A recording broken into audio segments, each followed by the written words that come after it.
I think a lot of us are in this constant battle with our stuff. There's always that one back closet that's screaming our name to clear it out, or that basement full of bins that we just haven't gotten to. Our objects are telling us to repair them, to take care of them, to find a place to keep them, to organize them. And so I think a lot of us have turned to minimalism to streamline our lives. And when we think of minimalism, often we think of three things. The problem is that a lot of us blend them together and don't think of them as distinct things. And then on top of that, there is a fourth piece to the puzzle that people are totally missing out on. And that fourth one is honestly the most important. So the first three that I think are important to distinguish are tidying, cleaning, and decluttering. Those three pieces are a big part of keeping our homes feeling minimal and organized. Tidying means putting objects away. Cleaning involves washing a space physically. And decluttering is eliminating objects from your space. Now, some of this might feel obvious, but if we don't think about these three pieces strategically,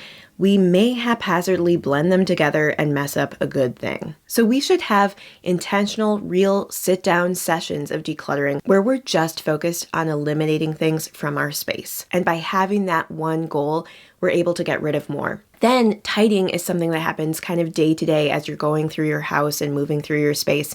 You're picking things up, putting them away, having a home for everything. And maybe along the way, we do declutter a few things. So some decluttering may be involved in tidying, but tidying is its own entity.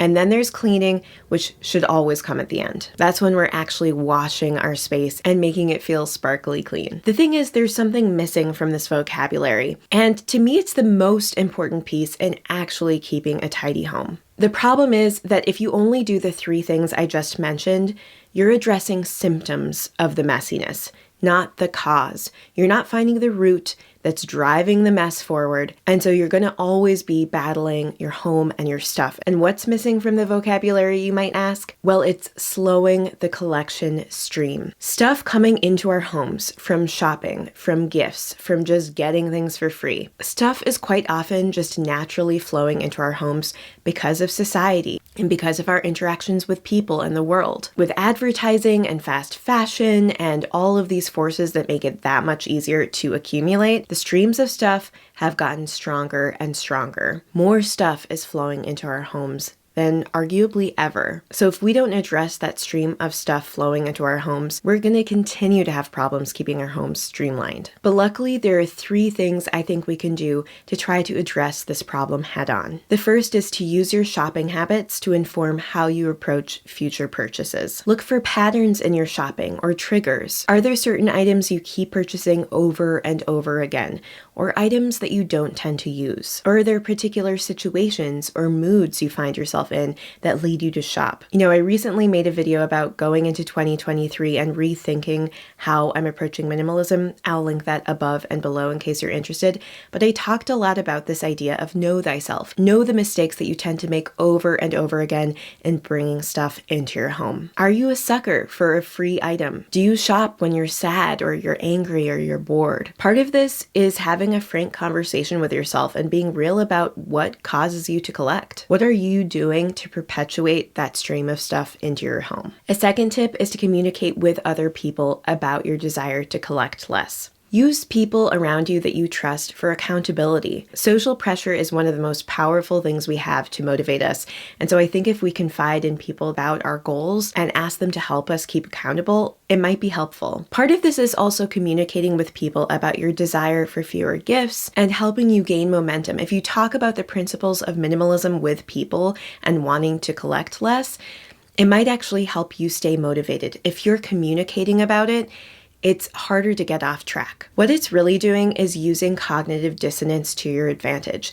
Once you're arguing for something aloud, you're going to be that much more motivated to make sure your actions are in line with what you've said to other people. Humans just feel uncomfortable when they express something and then they behave differently. So when you're talking about these principles and expressing it to others, it's going to help your actions get more in line with your values and where you want to be going. I have to admit, that might be part of why I created this YouTube channel.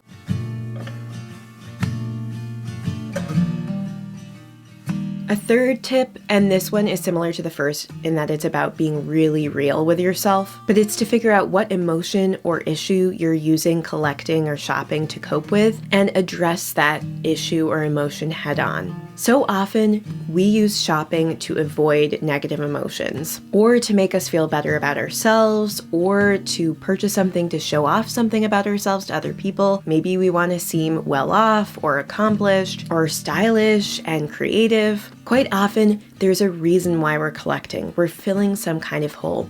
Figure out what that hole is and see if there are other ways you can fill it. This might involve filling your life with more meaningful activity, or cutting something out of your life that contributes to unhappiness. You might also be able to address the issue by problem solving, brainstorming, how can I actually solve this problem in my life or lessen it to some degree? Ultimately, once we have more awareness of why we're collecting, why we constantly have this stream of stuff coming into our homes, we can actually address it. I'll give you an example for me. After I did some real soul searching, I realized that part of the reason why I shop is to connect with other people. I feel like if I have an object that makes me seem more appealing to others, they'll want to connect with me more and I'll be able to engage with them more. But if I step back and think about it, when do I actually connect with people? It's in real conversation and listening and hearing about them. And so sometimes when I'm tempted to shop, I just step back and think about, how much is this actually going to impact how I'm connecting with people if that's the goal? Is this just a way I'm avoiding actually asking somebody to do something or connecting with a person in another way? That awareness helped me disentangle a bit from stuff. Likewise, I noticed that I get a lot of gifts from people close in my life, and in the past, I've liked that.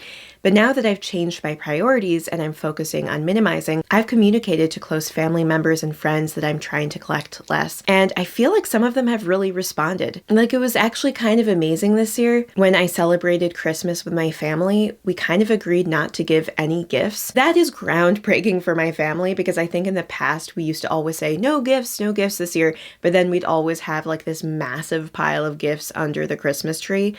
But this year we really didn't have any, and we had just as much fun being able to just spend some quality time together. Anyway, my point is tidying, cleaning, and decluttering are all really, really important, and it's important to use them strategically and at different times, and to be thoughtful and intentional about when we're decluttering and how we're decluttering. But then in addition to that, we need something extra. We need to be aware of the stuff we're bringing into our home and actually take action.